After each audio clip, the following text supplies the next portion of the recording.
नमस्कार, मी पंजाब तक आज आहे 10 मे 2025। मी आलेलो आहे उत्तर काशीमध्ये, हे उत्तराखंडमध्ये या ठिकाणी आलेलो आहे आणि या ठिकाणून आपल्या महाराष्ट्रातल्या शेतकऱ्याला अंदाज देणार आहे।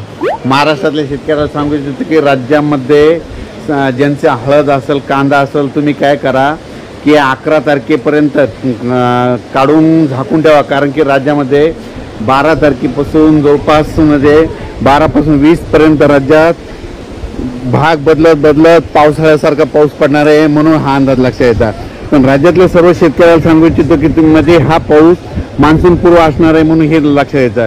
आणि राज्यातल्या परत एक शेतकऱ्याला सांगू इच्छितो की राज्यामध्ये आणखी सांगायचं झालं तर म्हणजे सगळ्यासाठी आनंदाची बातमी, मान्सून 12 मेला दस्तक देणार आहे। अंदमान बेटावर दस्तक म्हणजे धडक देणार आहे, म्हणजे अंदमान बेटावर दाखल होणार आहे, म्हणजे यावर्षी जवळपास 8-10 दिवस लवकरच येणार आहे, म्हणून हा अंदाज लक्षात येतात।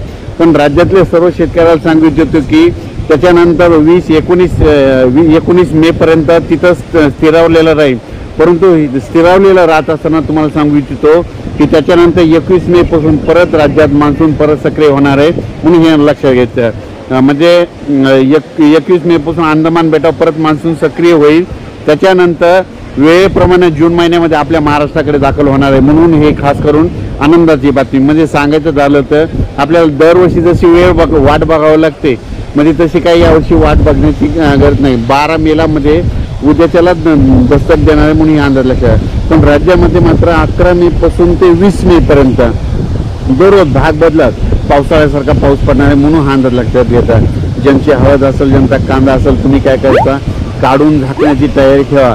आणि ज्यांच्या ऊसावाल्या शेतकऱ्यासाठी खूप आनंदाची बातमी, कारण की राज्यामध्ये काय झालं की यावर्षी ऊसासाठी पाणी कमी पडत आहे, म्हणून सर्व शेतकऱ्याला आनंदाची बातमी की ऊसाला तुमचे 2 पाणी वाचतील असा पाऊस पडणार आहे, ऊसाच्या सऱ्यामध्ये पाणी साचेल असा पाऊस पडणार आहे, म्हणून हा अंदाज लक्षात येतं। म्हणजे खास करून ही ऊस शेतकऱ्यासाठी आनंदाची बातमी म्हणून लक्षात येतं।